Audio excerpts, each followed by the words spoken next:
नमस्कार मित्रांनो, लग्नाची बेडी या मालिकेच्या 1 ऑगस्टच्या भागात आपल्याला पाहायला मिळणार आहे. मधुराणीच्या कपाटामध्येच तो हार सापडतो तर रुक्मिणी काकू तिला म्हणते, तू तर म्हणाली होतीस की हार चोरीला गेलाय आणि हार तर तुझ्या कपाटातच मिळाला. मुद्दाम केलंस ना तू हे? तरी बरं झालं ती पिंकी आत्ता घरात नाहीये, नाहीतर त्या बाहेरच्या मुलीसमोर आमची नाचक्की झाली असती. मधुराणी म्हणत असते, मी असं काहीही केलेलं नाहीये. आत्ता माझ्या लक्षात येतंय त्या पिंकीने माझ्या कपाटातून हार चोरला असेल आणि नंतर तिला समजलं की तुम्हा सगळ्यांना कळले तर तिने परत तो हार आणून माझ्या कपाटात ठेवला असेल. रुक्मिणी काकू म्हणते, पण ती असं का करेल? चिमटेवाले बाबा बनून आलेली पिंकी लगेच म्हणायला लागते, वरिष्ठ बालिके तू बरोबर बोलतीयेस, ती असं का करेल? आणि मधूकडे बघतच म्हणतो, ही कनिष्ठ बालिका हिने तो हार लपवला आणि चोरी केल्याचा कांगावा केला. यामुळे तुम्ही त्या दुसऱ्या गरीब बिचाऱ्या मुलीला दोष द्याल आणि तिला घराबाहेर काढाल. काय ग कनिष्ठ बालिके, हाच हेतू होता ना तुझा? आणि चिमटेवाले बाबा काकूला म्हणतात, वरिष्ठ बालिके आता तूच काय तो योग्य निर्णय घे आणि योग्य न्याय दे. बाकी तुमची मर्जी, माझा आशीर्वाद या घरावर राहीलच.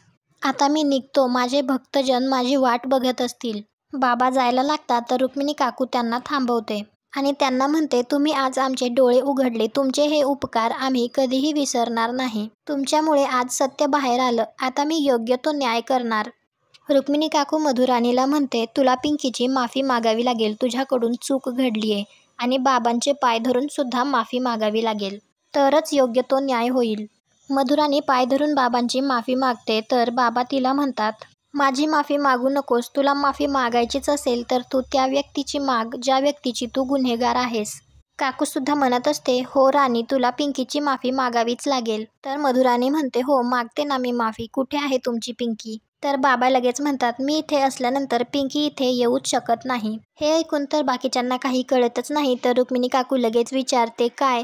तर बाबा म्हणतात, म्हणजे मी इथून गेल्यानंतरच पिंकी इथे येईल, कारण तशी माझी इच्छा आहे आणि माझ्या इच्छेविरुद्ध काहीही घडणार नाही. आणि बाबा तिथून जायला लागतात तर मधुराणी येऊन त्यांच्या कानात म्हणते, मी तुम्हाला कधीही विसरणार नाही. तर बाबा तिला म्हणतात, तू विसरू पण शकणार नाहीस. बाबा गेल्यानंतर मधुराणी काकूला म्हणत असते, मला खरंच विश्वास बसत नाही, तुम्ही त्या बाबांवर विश्वास ठेवून मला त्यांच्यासमोर खोटं पाडलंत. काकू म्हणते, त्यांनी सत्य समोर आणलं म्हणून मी तुला बोलले, पण मला एक कळत नाहीये, तुला हे असे उद्योग करण्याची गरजच काय होती? त्यावेळी राघवसुद्धा तेथे येतो. काकू मधुराणीला म्हणत असते, तू पिंकीची माफी माग. तर राघव लगेच विचारतो, पिंकीची माफी का मागायची आहे? ऋतुजा राघवला सांगते, चिमटेवाले बाबा आले होते आणि राणीने सकाळी तुला काय सांगितलं, हिचा हिऱ्यांचा हार चोरीला गेलाय ना? कुठेही चोरीला गेला नव्हता, हिच्या कपाटातच होता, ही खोटं बोलली आपल्याला. मधु राघवला म्हणते, बरं झालं तू आलास, हे सगळे माझं ऐकतच नाहीयेत, उगाच खोटा आळ घेतायत माझ्यावर.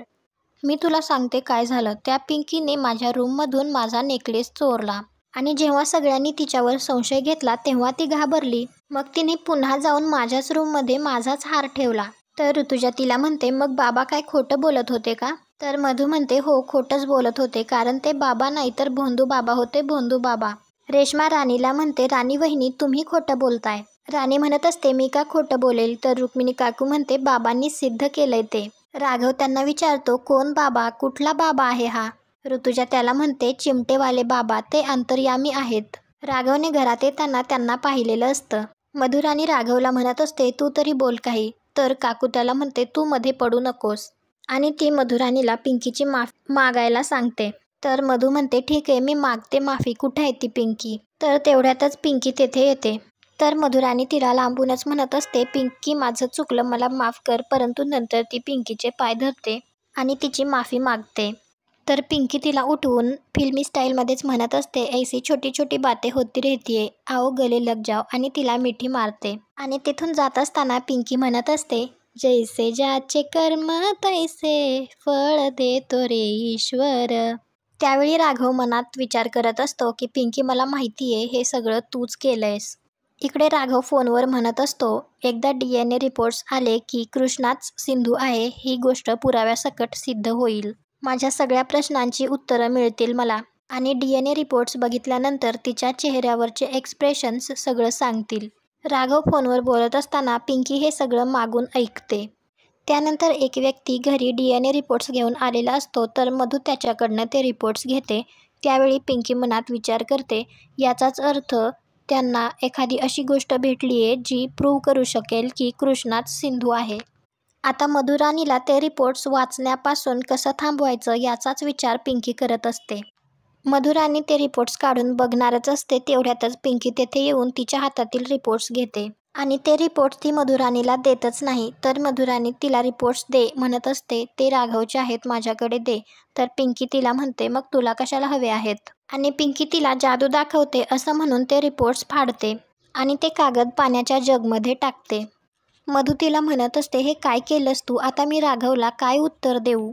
कागदाचे जे लहान लहान तुकडे झालेले होते ते सगळे वर उडून जातात आणि पिंकी मनात विचार करते, वाचले. आता न झालेल्या भाऊजींनी जाब विचारायच्या आधी या प्रॉब्लेमवर सोल्युशन शोधायला पाहिजे.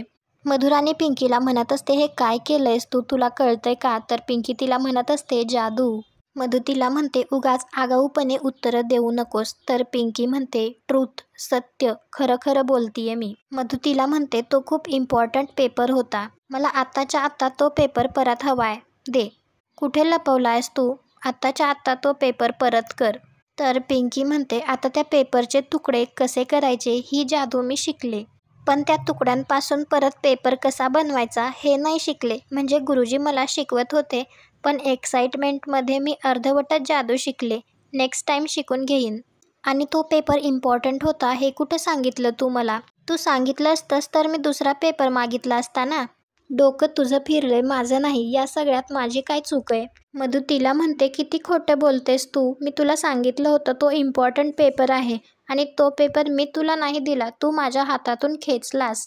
आता राघव आला तर त्याला मी काय उत्तर देऊ? तो चिडणार आहे माझ्यावर, काय करू आता मी?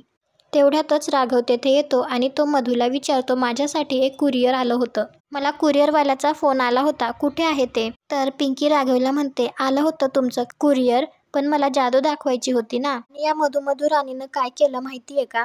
तो पेपर माझ्या हातात दिला आणि मला म्हणाली की घे, याची जादू करून दाखव. मधू तिला म्हणत असते, अगं एक किती खोटं बोलतीयस तू? आणि ती राघवला म्हणते, मी हिला पेपर नाही दिला.